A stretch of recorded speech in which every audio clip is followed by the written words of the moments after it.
Olá! Cidades grandes ou pequenas em todo o país discutem o aumento da violência. O tema da segurança pública ocupa boa parte do cuidado e da energia das pessoas e dos recursos do Estado brasileiro, que lota cadeias com mais de 720 mil presos, constrói presídios de segurança máxima, mas não consegue conter essa sensação de que não estamos seguros em lugar nenhum. A segurança pública é o tema deste ponto de vista, que recebe o ex-secretário nacional de Segurança Pública, General Santos Cruz, e o técnico em Planejamento e Pesquisa do Instituto de Pesquisa Econômica Aplicada, o IPEA, Helder Rogério Santana Ferreira, integrante da equipe que faz o Atlas da Violência. Muito obrigada por terem aceito o nosso convite. A gente está hoje no Brasil com lotação de cadeias, a gente tem tido problemas aí sempre com as rebeliões e o aumento da violência. As respostas que nós temos dado ao aumento da violência sempre é o aumento das penas e o aumento das prisões. Nós estamos no caminho certo, General? Não, considerar que a segurança pública vai ser resolvida só com o aumento de pena e aumento da estrutura prisional é simplificar um processo de deterioração que tem na raiz a falta de responsabilidade, ou melhor, a irresponsabilidade do Poder Executivo, dos Estados e do Brasil, que não tomaram providência ao longo de muito tempo. Então, essa simplificação não pode ser feita só com cadeia e as penas, né?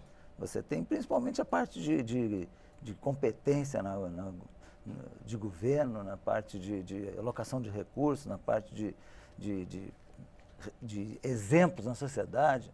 Então você tem uma série de fatores e não unicamente a parte de número de presos ou parâmetro de presídios. Helder, esse aumento de penas, que o Congresso discute sempre, vamos agravar as penas de determinados crimes, e esse encarceramento que tem aumentado muito, principalmente nos últimos anos. Você acha que essa é uma boa resposta? Eu também acho isso preocupante, né, porque a gente já está numa situação de superpopulação carcerária, né? A gente tem aproximadamente 2 presos para cada vaga, né? Isso impede qualquer trabalho, né, salvo exceções, né, em alguns presídios, mas impede que seja feito um bom trabalho em relação aos presos, tanto na assistência aos presos, como no cuidado em relação a crimes que podem ocorrer lá, quanto fugas, né? Então, a saída de aumento de penas, né, como você vê em relação, por exemplo, à lei de drogas, né? O Brasil adotou uma nova lei de drogas em 2006. Nessa nova lei de drogas, ele aumentou os tempos de pena do tráfico de drogas, né? E isso está sendo responsável pelo aumento da população carcerária, é um dos motivos do aumento da população carcerária no Brasil. E uma grande população carcerária gera várias dificuldades para lidar com essa população, né? Há vários estudos indicando, né, que isso tem contribuído para o fortalecimento de organizações criminosas, né, as facções criminosas, e isso acaba voltando depois para a sociedade, né, porque essas facções atuam tanto dentro dos presídios quanto fora. Você tem um problema também de execução penal, né? O problema não é só da quantificação de pena, né? O problema é de execução penal.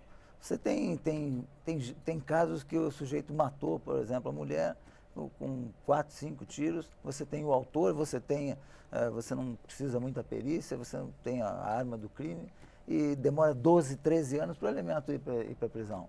Você tem corrupção aí que demorou 22 anos para o sujeito ser recolhido ao xadrez, a prisão. Você tem a menina lá que matou o pai e a mãe que é liberada no Dia dos Pais para fazer visita não sei aonde. Então, tem um problema seríssimo de execução também, não é só da quantificação das penas. Pois é, e essa questão, entre a população prisional, a gente tem hoje, segundo os dados do IFOPEM, chega de cerca de 40% dessa população é de presos provisórios. Quando a gente fala, a gente relaciona três fatores aí, né? A política de encarceramento da lei antidrogas, quer dizer, o sujeito é pego com uma pequena quantidade de drogas, ele ele é preso provisoriamente, porque o juiz acha que é melhor, enfim, né? Passa pela audiência de custódia, a audiência de custódia, o juiz mantém a prisão. Esse jovem que não tem antecedentes criminais, ele vai para a cadeia. A gente não está com essa política de botar na cadeia automaticamente as pessoas, principalmente os jovens que são pegos com pequenas quantidades de drogas ou que têm pequenos furtos, né? Essa coisa, o senhor estava falando do iPhone, né? O que furtou um celular pela primeira vez, a gente coloca esse sujeito em contato com as organizações criminosas na cadeia. A gente não está um pouco colaborando com a formação dessas organizações? Olha, eu vejo que o problema do crime, né, tem que seguir a lei. Né? Não interessa a idade do sujeito, se o sujeito é novo, velho, isso aí não interessa muito. Agora, o problema é que o sistema tem que ser um sistema justo, né? E qualquer modificação precisa passar por uma estruturação muito melhor. Nós estamos tão longe de uma estrutura razoável, mas muito longe. Né? Os nossos 700 e tantos mil presos, por exemplo, eles não ficam 700 e tantos mil presos. Na realidade, você tem um monte de gente em regime semiaberto. Então, o problema é que é um descontrole total. Você nesses 730 mil que falam, tem erros aí tem erros detectados de quase, às vezes, 50, 70 mil na contagem. Quando teve problema lá no presídio, lá no Rio Grande do Norte, por exemplo, não se sabia nem direito quem é que estava lá dentro, quem é que tinha morrido, quem é que tinha saído, você não tem prova de DNA. Então você tem uma falta de estrutura que fica até difícil de você pesquisar o que precisa ser feito. No caso do jovem, no caso da droga, aí existem discussões, né? Dependendo da quantidade, dependendo do tipo de droga, etc. Mas aí são discussões que ainda precisam ser mais aprofundadas, porque principalmente a droga está muito associada com a arma, com o crime, etc. Então, mas precisa ser aprofundado isso daí e muito melhorado, né? Então eu vejo que nós estamos tão longe de uma estrutura que a gente não está conseguindo nem enxergar onde é que está o limite correto da coisa. Como é que você vê essa questão? Então, desse ponto, eu acho que uma das grandes críticas que tem sido feita à política de drogas, né, no Brasil e, de certa maneira, no mundo, é que a política repressiva às drogas, né, não tem sido capaz de reduzir a oferta, não tem sido capaz de reduzir o consumo.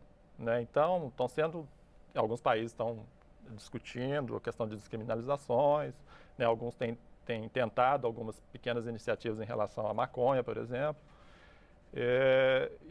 Né, o que se discute é a necessidade de você ter boas políticas, principalmente na área de saúde e na área de educação. Né? Na saúde, atendendo usuários problemáticos de droga, pessoas que estejam dependentes e queiram sair, né, do uso. E a política educacional, a importância, né, de ter levar a informação, né, às crianças, jovens e mesmo os adultos dos efeitos que a droga causa, dos riscos. Né? E o Brasil você pode comparar com outras políticas realizadas. Por exemplo, a política do tabaco no Brasil é considerada muito bem sucedida.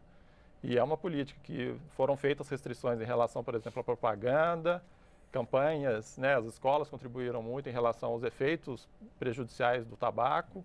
Né? E alguns estudos mostram que houve uma queda do consumo em relação ao tabaco, o que é muito desejável. Né, em relação ao álcool também, que é a droga que causa, né, mais acidentes de carro, né, discute-se né, o uso de álcool relacionado a casos de violência, e é uma droga, né, legalizada e que também foram sendo tomadas iniciativas de algumas restrições em relação, por exemplo, a propagandas, né, que de certa maneira contribuem para o aumento do consumo. Né? Então, a gente tem adotado diferentes políticas em relação a diferentes tipos de droga, e a política atual que a gente está tendo das drogas ilícitas, os resultados não têm sido efetivos. Né?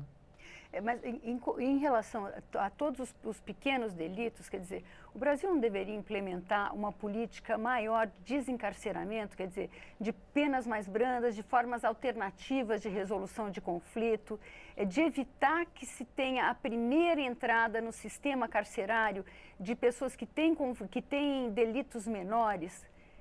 Porque a sensação é que a gente está alimentando essas organizações, não? Olha, eu acho que e não. Também uma sobrecarga, e sem botar na cadeia quem devia estar fora, né? Tem preso perigoso que está fora, né? Eu acho que tem que ter pena dura para determinados crimes. Para determinados crimes, inclusive, tem que aumentar, né? Tem que botar muito mais restrição para a execução penal, etc.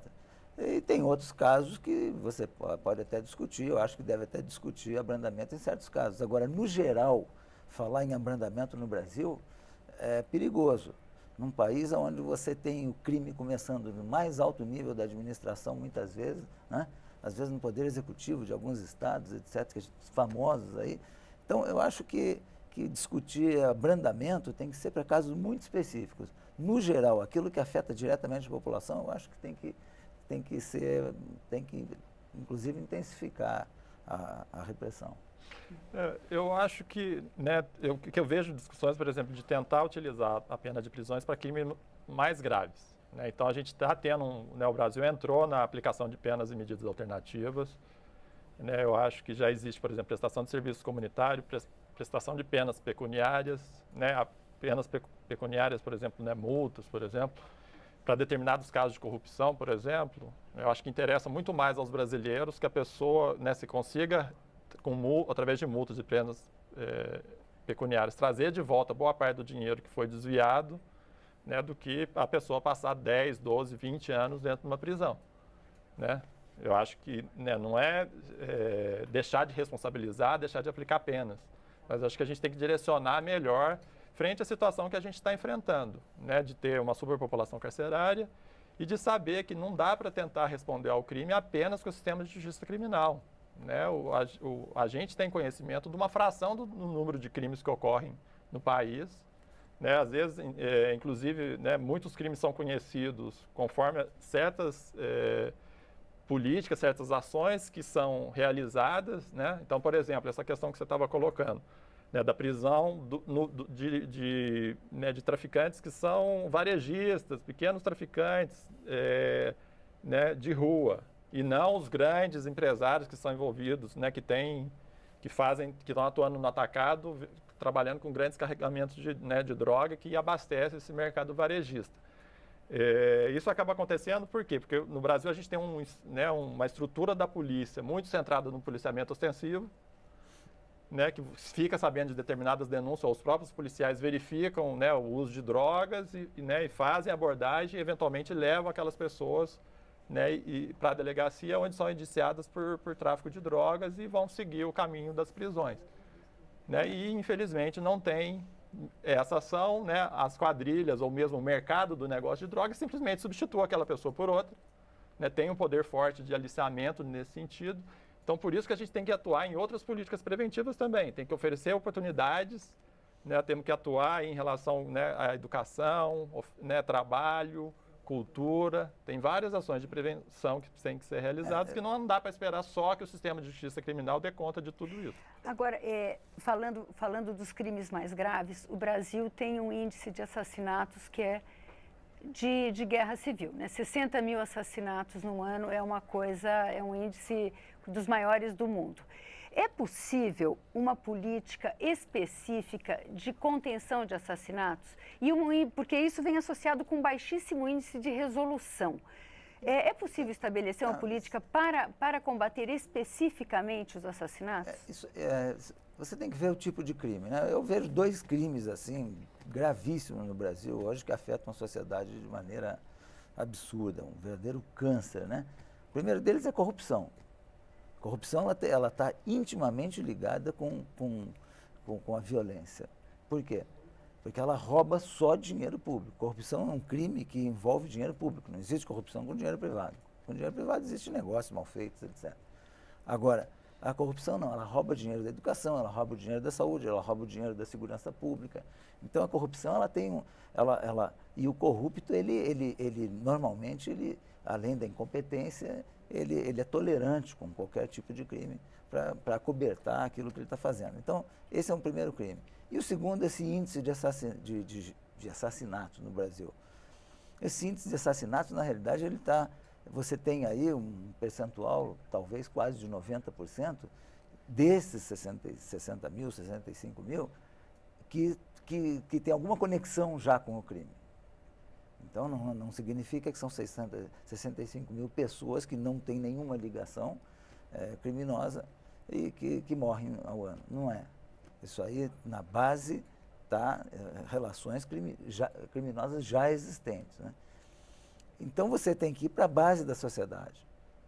Na base da sociedade você tem um problema sério. Vamos pegar o Rio de Janeiro, que é um caso emblemático. As comunidades, que a gente chama de favela, agora chamam de comunidade.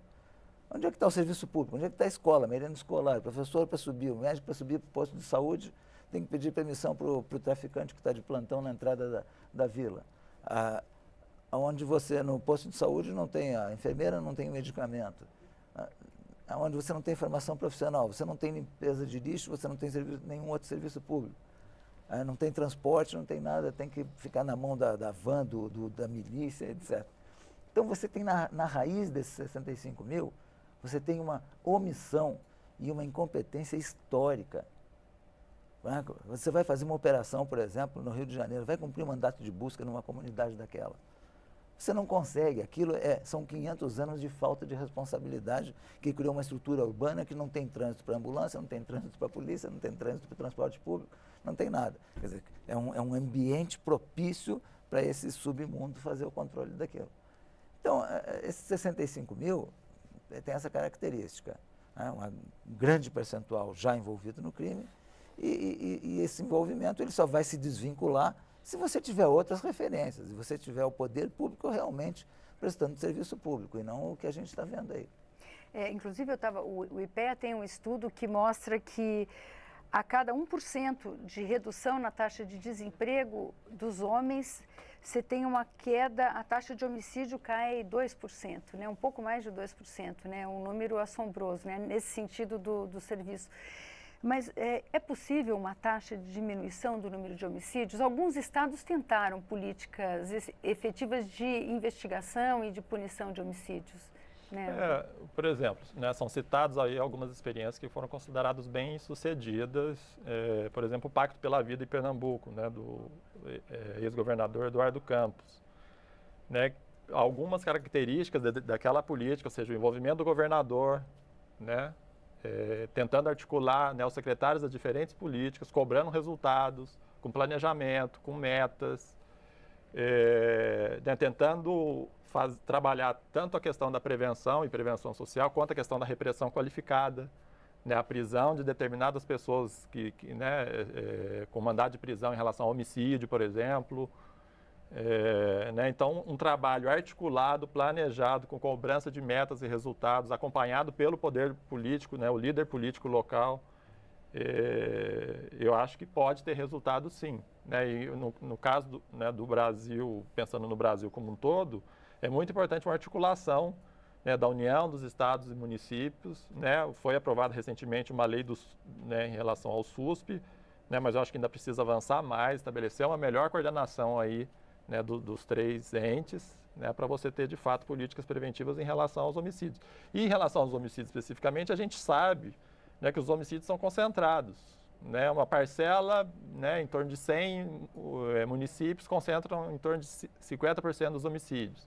Dentro desses municípios, em torno de 10%, 20% concentram 50% dos homicídios que ocorrem nesses municípios. Então, nessas áreas onde estão ocorrendo mais, né, homicídios, que é possível se pensar, né, e focar determinadas ações, né, daí tanto na questão da repressão, quanto a questão da prevenção social, né, de fazer essa oferta, de fato, né, dos serviços públicos, né, de saúde, educação, né, de profissionalização, de cultura, né, para ter um investimento aí que também não é num prazo curto que vai trazer resultado. Não adianta a gente achar que em 1 ano, 2 anos se resolve, se reduz essa taxa aí. Mas esse trabalho tem que começar a ser feito o quanto antes para começar a dar resultados o quanto antes. Essa deterioração de longo tempo, ela vai tomar um tempo grande também para voltar a uma situação de normalidade, uma situação aceitável, né? Agora, isso aí tem que ter liderança para puxar. Claro que tem as condições econômicas, tem as relações de trabalho, tem uma série de coisas para melhorar na área da educação, toda a área de serviço público. Mas tem uma parte que hoje está alarmante, que tem que ser enfrentada com liderança. Quando que a gente viu em um estado o governador, um líder político, ladeado pelo presidente do Tribunal de Justiça, pelo chefe do Ministério Público, dar um recado claro à corrupção e ao crime organizado? Você não tem, enquanto você não tiver essa imagem da liderança civil apoiada pelo Poder Judiciário, né, pelo Ministério Público, realmente numa cruzada liderada por esses poderes, e pelos órgãos de controle, pelos tribunais de contas, pelos tribunais de contas, você não tem uma reação. Tem que haver uma liderança para puxar isso aí. E não simplesmente como agora foi o caso do Rio de Janeiro, não. Coloca o general responsável pela segurança pública num processo de intervenção. Não é só isso, é muito mais do que isso. Isso aí é para conter a ousadia da bandidagem, só. Só para conter a ousadia, que está demais, é alarmante. Agora, a solução do problema é muito mais profunda. Já que o general tocou na questão da intervenção, como é que você vê a intervenção? Então, em relação à intervenção, eu tenho alguns pontos de preocupação, né? A gente já teve no passado várias ações mais ou menos nesse modelo, com algumas diferenças, lógico. A primeira intervenção, né, do governo federal assumir a Secretaria de Segurança Pública, a responsabilidade sobre a área de segurança pública no Estado. Mas, por exemplo, se a gente for pensar desde a ECO 92, há várias situações que o Exército foi chamado e ocupou, por exemplo, a cidade do Rio de Janeiro, né, ou foi chamado em GLOs, né, para atuar na área de segurança pública. Um dos pontos é assim, isso demanda vários recursos, né, para manter essa tropa, né, na cidade e tudo mais. E a minha questão é a seguinte, isso é estruturante, né, ou seja, a gente vai ver, né, os militares sendo mandados para atuar nessas áreas e em determinado momento vão sair, porque o tempo de recurso, né, a quantidade de recursos que demanda, né, manter tanto o contingente em determinados locais é alto. O que isso vai mudar em termos de estrutura das polícias locais, né, da polícia militar, da polícia civil, em termos de que seja estruturante, ou seja, vai deixar um legado, né, essa ação. A outra coisa que preocupa é em relação né, a confrontos que estão ocorrendo, né, há um observatório, inclusive, de intervenção lá no Rio de Janeiro, que apontou, né, aumento de determinados tipos de morte. Então, isso também é preocupante. Né? Tem um lado, né, da intervenção que boa parte, saiu pesquisa recente, inclusive, que boa parte da população do Rio de Janeiro apoia a intervenção. Mas, por outro lado, há uma parcela da população questionando, né, o enfrentamento que está ocorrendo, mortes que estão ocorrendo e a situação de insegurança em determinados locais quando há né, a ação local, né, das forças de segurança na periferia, né, no morro. Então, isso é preocupante. Em consequência de uma história de irresponsabilidade governamental no Rio, se chegou a essa situação que é uma calamidade, onde a ousadia do crime é inaceitável, onde você tem um sujeito grupos de 20, 30 com armas de guerra, né, desfilando ali abertamente, de cara limpa, sem nenhuma restrição, bem à vontade. Isso aí tem que ser contido. Isso aí não tem como você conter sem ser no confronto direto. Isso aí não tem jeito. Isso é a ousadia do crime, você tem que conter num confronto direto.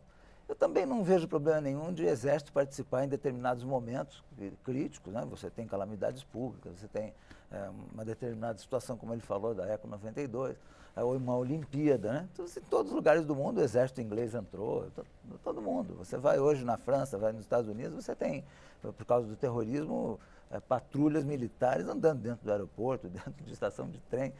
Não tem problema de colaborar. Agora, basicamente é um problema de polícia, né?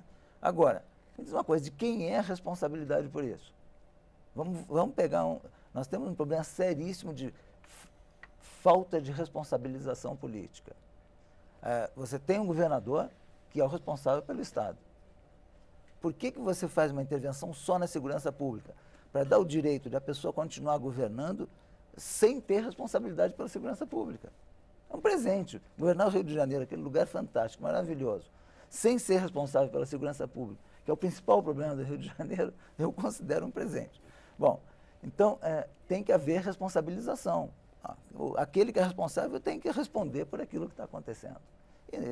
Então, a intervenção tem que ser uma coisa muito rápida, muito limitada, para que você não deixe aquele que tem responsabilidade numa situação confortável de irresponsabilidade. O Ponto de Vista vai fazer um pequeno intervalo, a gente volta daqui a pouco.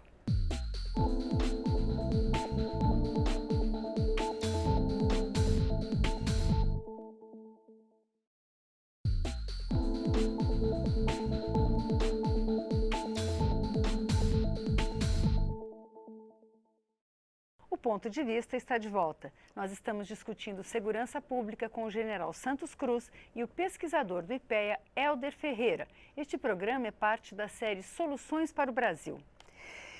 Nós estávamos falando sobre o alto índice de alguns crimes, o caso dos homicídios no Brasil, e eu citei o baixo índice de resolução de crimes no Brasil.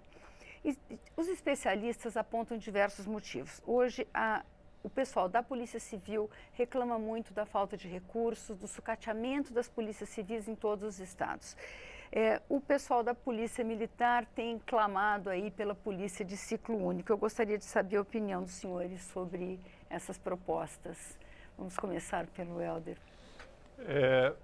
Eu acho uma proposta interessante a questão do ciclo completo, né, porque a ideia é que você vai, a mesma polícia, né, que está realizando um policiamento ostensivo, que consegue inclusive coletar informação, que pode conhecer os moradores, saber a situação do local, né, o conhecimento do crime, registrar a ocorrência, né, já pode usar essas informações para iniciar o processo de investigação, né, dos crimes. Né, a gente tem uma realidade hoje que alguns estados, né, têm implementado para crimes de menor potencial ostensivos, né, fazer o registro do termo circunstanciado, né, e dando uma maior agilidade no processamento, né, desses crimes de menor potencial ostensivo nos juizados especiais criminais. Porque isso era feito nas delegacias, pela Polícia Civil.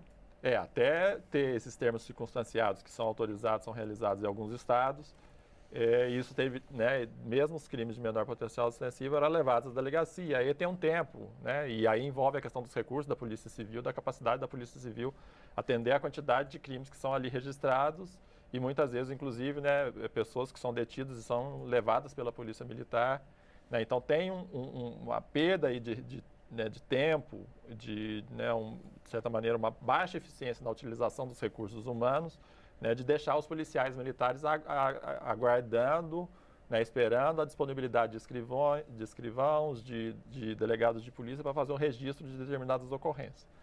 Né, então, essa troca dentro da mesma instituição, inclusive, né, das informações coletadas no policiamento ostensivo com a investigação, né, e essa é a realidade, né, em geral nos demais países, isso é uma ideia interessante. Agora, tem todo um processo de como se fazer isso, tem várias discussões de como que seria feito, dado que a gente tem duas polícias, tem a Polícia Militar e tem a Polícia Civil. Como é que vai ser feito isso? Vai unificar as polícias? Vai determinar que uma determinada polícia vai atuar em cidades pequenas e outras cidades maiores? Ou vai definir que certa polícia vai atuar em relação a determinados crimes, a outra polícia vai atuar em relação a outros tipos de crime. Então, isso acho que ainda tem muita discussão. Né, e num processo de reforma, de estruturação do ciclo completo, essas discussões têm que avançar, né, e pensar numa melhor estruturação que dê conta da situação né, que a gente vive no país, de várias dificuldades em relação, né, à política de segurança.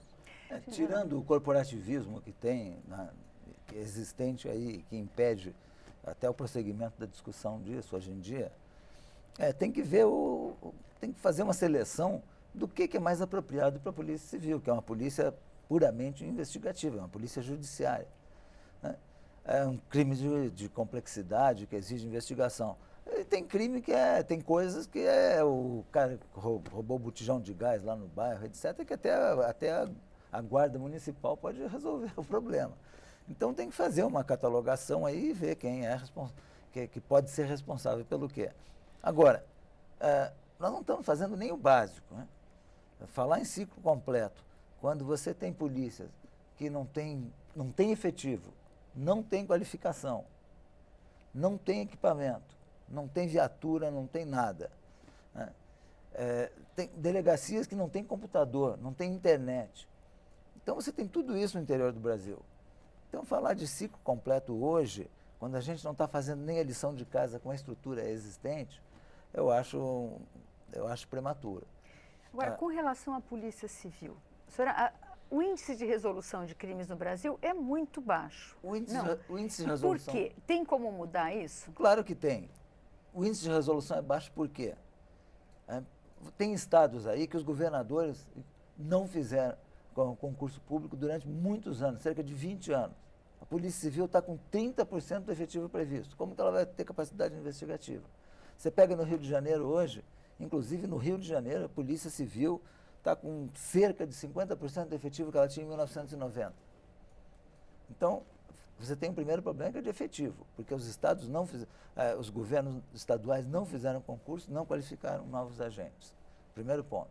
Você tem no Rio de Janeiro roubo de carga, por exemplo, você tem, eu acho, hoje 4 delegados, se eu não me engano, responsáveis pelo estado inteiro em roubo de carga, que é um roubo hoje, que é um crime que você tem aí por quase um roubo de carga por hora. Então, você tem problema de efetivo, você tem problema de tecnologia, né?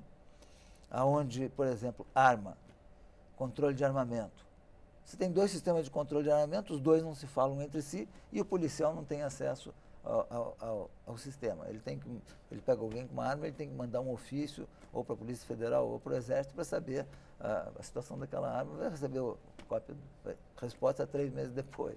Então, você tem problemas seríssimos de tecnologia, onde banco de DNA, que é uma das coisas mais simples de ser montado, esse ano, se Deus quiser, vai aumentar bastante no Brasil. Nós temos 2.000 para isso. Isso aí é uma coisa elementar. Você pega na Inglaterra, tem 15 milhões. 2.000 perfis? 2.000 perfis de criminosos identificados e mais cerca de 8.000 de perfis de indícios, de suspeitos, né? Que você não sabe a autoria, mas sabe o DNA. Então, você tem que aumentar isso daí. E isso aí é coisa simples. Tem dinheiro disponível. Um técnico da Polícia Federal e um major da Senasp estão trabalhando nisso. Se Deus quiser, esse ano nós vamos progredir muito. Já estamos progredindo, já tem estado fazendo. Isso é uma coisa muito simples. E aumenta a resolução uma barbaridade, porque você tem muita reincidência. O crime é muito... Tem pessoas que cometem crime pela primeira vez, etc. Mas o índice de incidência no crime é muito grande. Então, você tem uma resposta muito boa pelo banco de DNA. Agora, quando a gente fala em violência, eu estou aqui, falei que a gente se sente inseguro em todos os lugares. E eu estava vendo os números da violência, o latrocínio, as mortes por latrocínio, correspondem a 4% dos números dos mortos, dos 60 mil mortos. Quer dizer, na verdade, essa sensação que a gente vê nos jornais, na televisão, a violência do Brasil não está nesses números, né? A violência que vocês constatam, por exemplo, no Atlas, está em outras regiões, né? Então, a gente tem uma dificuldade que tem a ver com... São jovens, negros, pobres, outra... que tem uma relação aí de sistemas de informações também. A gente trabalha muito com os homicídios também porque são os dados mais confiáveis que a gente tem. Tem dados tanto do sistema de saúde como dados, né, da área de segurança pública. Eu acho que, né, Vânia, que tem realidades distintas, né, em relação à segurança. Então, tem determinados locais, como a gente estava falando em relação a homicídios, que o local ocorrem muitos homicídios, né? Mas, em geral, né, nas cidades, as áreas, né, mais privilegiadas, as áreas mais ricas, os crimes que ali ocorrem são outros. Né? Em geral, é o furto ou o roubo. Né? Então, quando a gente está falando de homicídio, em geral, eles estão concentrados em determinadas áreas, em geral, as áreas periféricas, as áreas mais pobres, né, que ocorrem isso. E como você disse, o latrocínio é uma pequena fração, só que é um crime que chama muita atenção. né? Porque é morte por conta de crime de patrimônio. Então, tem uma atenção especial nesse sentido aí. E eu acho que tem que ser pensado, né, em relação aos crimes, né, tem que ter um planejamento aí pensando de como enfrentar cada tipo de crime. Né? A gente estava falando agora há pouco de que é possível fazer determinadas políticas em relação aos homicídios. Mas também a gente tem que pensar em políticas, por exemplo, em relação ao estupro. Né? Como que a gente vai conseguir prevenir, evitar e reduzir, né, os estupros no Brasil, que também são muito altos. Em relação, por exemplo, à violência doméstica, principalmente contra a mulher. Né? Como que a gente pode evitar? O Brasil tem estruturado, né, aprovou a Lei Maria da Penha, tem investido em delegacias especiais de atendimento à mulher. Mais recentemente, né, foi criado Patrulha Maria da Penha, né, uma maneira de ajudar a verificar se de fato as medidas protetivas estão sendo aplicadas. Né? Então, eu acho que tem que ter um planejamento de pensar cada crime, né, o que pode ser feito. E em relação, né, essa sensação de segurança, eu acho que assim, né, a gente vê isso no dia a dia, no rádio, na TV, nos jornais, está muito, né, muito divulgado. Né? Tem programas, inclusive, de TV que exploram isso de uma maneira, né, muito forte, que eu acho que pode ter, inclusive, efeito na sensação de segurança. Mas tem uma questão de exposição à violência. As pessoas ou já foram, em geral, ou já foram vítimas, nem que seja de um furto, ou conhece alguém que foi vítima de roubo. Né? Então, é uma violência que, de fato, ou sabe que ocorreu determinado crime ali no seu bairro ou próximo do local que trabalha. Então, né, em muitas cidades, essa exposição da violência é muito comum. Né? Como é que o senhor vê isso? Olha, eu vejo o seguinte, você tem que investir, e investir sério, né? E administrar isso aí de maneira correta. Existe um planejamento? Existe planejamento, não existe integração, falta de integração. A equação de financiamento da segurança pública tem que ser mudada completamente. Querer exigir que um município que tem uma situação caótica financeira, que ele participe do esforço de segurança pública é complicado. Os estados não estão conseguindo mais financiar a sua própria segurança pública. Você pega Mato Grosso do Sul, 50% do pessoal que está na prisão não é de lá. É gente do crime internacional ali, com tráfico de drogas na fronteira, etc. Então, tem que mudar essa equação de financiamento. O governo federal tem que ser responsável por uma grande parte desse financiamento. Só um exemplo. Na Olimpíada foi aplicado quanto no Rio de Janeiro? Nasceu 50 bilhões, mais ou menos, ou mais, 45, com todas aquelas obras, etc. Com acusações de corrupção terríveis aí. Né? Bom, quanto que é que a gente tem para fazer política nacional de segurança pública? Você tem emendas parlamentares do Fundo Nacional de Segurança Pública e você tem mais aplicação orçamentária. Né? Tem mais, no caso, tem o FUNPEN, do Departamento Penitenciário. Você vai ter aí, no máximo, 2 bilhões. Nós aplicamos, no mínimo, 50 para a Olimpíada. Por que a gente não faz uma meia Olimpíada de Segurança Pública? Não se faz. Então, você tem que mudar completamente a equação de financiamento. Os estados têm que completar os seus efetivos. Você não pode ter uma polícia militar a 50% e uma polícia civil a 30%, 40% do efetivo previsto. Não pode. Senão você não consegue fazer. Outra coisa, tecnologia. Você tem que fazer. Você tem que investir. Na realidade, tem que ser levado a sério. Esse ano é um ano eleitoral. Você vê, a população é um dos itens que ela mais está prestando atenção na segurança pública. E ela quer uma resposta, ela tem que ter uma resposta, porque chegou num ponto, casos alarmantes todo dia, o latrocínio que você falou, se mata por besteira, o sujeito mata, ele não se contenta em roubar o seu relógio no sinaleiro e dar um tiro. Então isso aí tem que ser contido. A gente fala muito do Poder Executivo. O Judiciário tem um papel a desempenhar nisso? Sim, então, uma das coisas que é importante é, né, o processamento mais rápido, né, dos casos. No caso do Judiciário, né, embora a gente fale muitas vezes de integração, mas eu acho que o sentido da integração no Judiciário é o Judiciário responder mais rápido. Né, porque, assim, no limite, o juiz, ele não é parte do processo. Ele não está ali para apoiar a acusação, apoiar o Ministério Público, apoiar a polícia. Mas ele tem que dar uma resposta rápida. né? Porque, inclusive, para, né, eventualmente, a gente trabalhar em cima da sensação de impunidade é muito ruim, né? Como o general Santos Cruz colocou aqui, você ter casos que demoram 20 anos para ser julgados. Né? Então, precisa, né, esses processos precisam avançar de uma maneira mais rápida, né, em relação né, a esse tempo entre o crime ocorrido, né, e a absolvição ou condenação, ou seja, a sentença final, trânsito e julgado, né, em relação ao caso. E também, né, o desenvolvimento do trabalho do judiciário é importante em relação à execução penal. Né, um bom acompanhamento do sistema penitenciário. Eu acho que, né, o CNJ tem avançado, né, está construindo aí bancos de dados em relação a isso, para acompanhar melhor como é que está a situação dos presídios. Né, então, tem esse papel do judiciário, né, em relação a agilizar esses processos, a fiscalizar, inclusive, o sistema penitenciário. O funcionamento do judiciário, do Tribunal de Justiça no Estado, o funcionamento do Ministério Público e dos órgãos de controle para controlar o dinheiro público, o gasto público, é fundamental isso daí. Né? Você não pode ter um índice altíssimo de prescrição, você tem um índice altíssimo de prescrição, inclusive em tribunais superiores. Né? Isso aí significa que tem problemas de funcionamento sério. E a outra coisa é a seguinte, o Ministério Público não só trabalhar na acusação de delitos, mas no planejamento, na fiscalização do planejamento pelos governos. Por exemplo, nós temos um estado que é emblemático, não é o pior, eu estava conversando com ele aqui, não é o pior em termos de índice de homicídio, que é o caso do Rio de Janeiro. Né? É famoso a recuperação de Nova York. Nova York teve um período também muito ruim e ficou famosa a recuperação, o planejamento, como foi feito. Isso é coisa de 10 anos. Ninguém vai recuperar de maneira significativa em menos de 10 anos.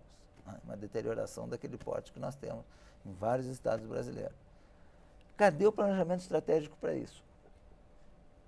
Qual o governo estadual que tem o seu planejamento estratégico? Esse planejamento estratégico tem que ser depositado no Ministério Público. O Ministério Público tem que ser o guardião do planejamento estratégico e cobrar a execução daquele planejamento. Então, você tem problema de planejamento, você tem problema de quem fiscaliza isso, tem que ser as assembleias, tem que ser o Ministério Público. Né? E o funcionamento da justiça tem que ser como um todo, para não ter esses casos de sensação de impunidade, de você ver sujeito que matou em 1 ano e meio, 2 anos, muitas vezes ele está na rua. Muitas vezes ele mata e pega 7 anos, como tem, claro que é exceção, pegar 7 anos em regime semiaberto. Você já começa no regime semiaberto, porque é abaixo de 8 anos. Então, você tem problemas sérios de funcionamento que o conjunto todo precisa funcionar. Nos últimos anos, o Brasil tem assistido problemas muito sérios em presídios. Né? Rebeliões, os presídios normais não são os de segurança máxima, mas rebeliões com massacres, com cenas de selvageria. E voltou à tona aí a discussão da privatização dos presídios. Uma das maiores rebeliões e de cenas de selvageria mais brutais foi nos presídios privatizados, né? Eu gostaria de saber a opinião dos senhores, se isso pode resolver, se isso é um remédio para essa questão. Me preocupa como que isso pode ser implementado. Né, inclusive, eu li recentemente, tem um relatório da Pastoral Carcerária fazendo pesquisa em relação a isso. Teve dificuldades, inclusive, para fazer pesquisa, né, em relação aos presídios privados. Né, a conclusão deles é no limite que não dá ainda para saber se é melhor público ou privado. Mas eu tenho determinadas questões em relação ao privado. Primeiro, você vai afetar, né, você vai abrir um setor da economia, de certa maneira já está aberto, né, que vai ter um interesse claro em relação, eventualmente, a tirar recursos desse sistema prisional. Né, ou seja, pode ser interessante, dependendo de como foi feito, que se aumente o número de presos, né, em vez de aplicar penas alternativas ou outras penas. Né, como você vê, por exemplo, em relação ao lobby das armas. Né, você tem bancadas que são financiadas pelas empresas, indústrias, né, de produção de armamento, e isso é algo, esse lobby pode ocorrer e pode ser um lobby prejudicial a melhor soluções na área de segurança pública. A outra coisa é que Na prática, né, em muitos casos, o que está ocorrendo? Os presídios privados, eles acabam sendo mais caros, né, do que os públicos. Então, eles concentram determinados recursos, aumentando a desigualdade do sistema. Né, porque o presídio, o privado, ele tem que remunerar o lucro também do investidor. Né? Então, ele pode, muitas vezes, ser mais eficiente nas compras do que o setor público, né? Mas ele vai ter que remunerar esse lucro. E alguns dados que têm saído é que ele tende a ser mais caro que o setor público. Então, você vai estar tirando recursos do resto do sistema, né, e jogando no privado. A outra coisa ele tem que receber também os mesmos, né, tipos de presos dos demais presídios. Não dá para fazer uma seleção do que entra no setor privado. Né? E esse relatório, né, alguns estudiosos têm que apontado que, em determinados casos, o presídio privado tem recebido determinados tipos de preso, né, e não outros, que muitas vezes né, geram mais dificuldades para o sistema, para a gestão prisional. Então, eu tenho determinadas preocupações em relação a isso. Eu vejo o seguinte, eu vejo que público ou privado ele tem que funcionar bem dentro dos padrões de decência, né, e daquilo que está previsto na legislação.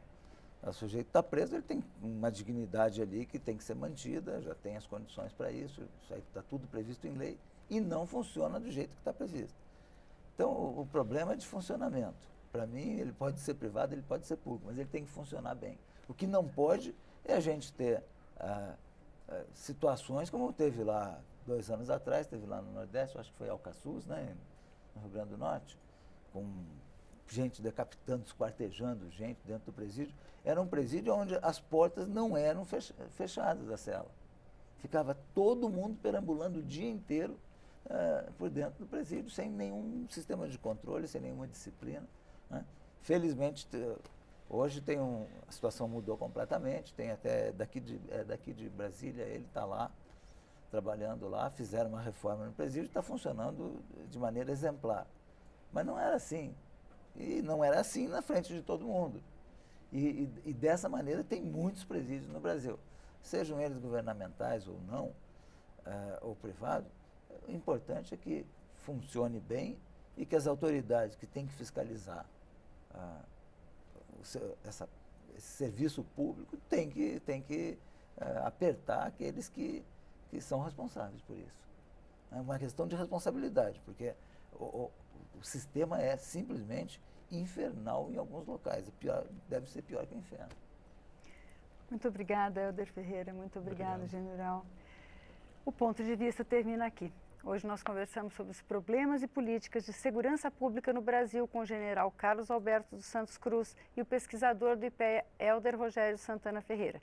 Este programa é parte da série Soluções para o Brasil, que também aborda outros temas, como educação, saúde e economia. Se você quiser rever ou compartilhar este ou outros programas, vá à nossa página ou nos procure no YouTube. Obrigada pela audiência e até a próxima.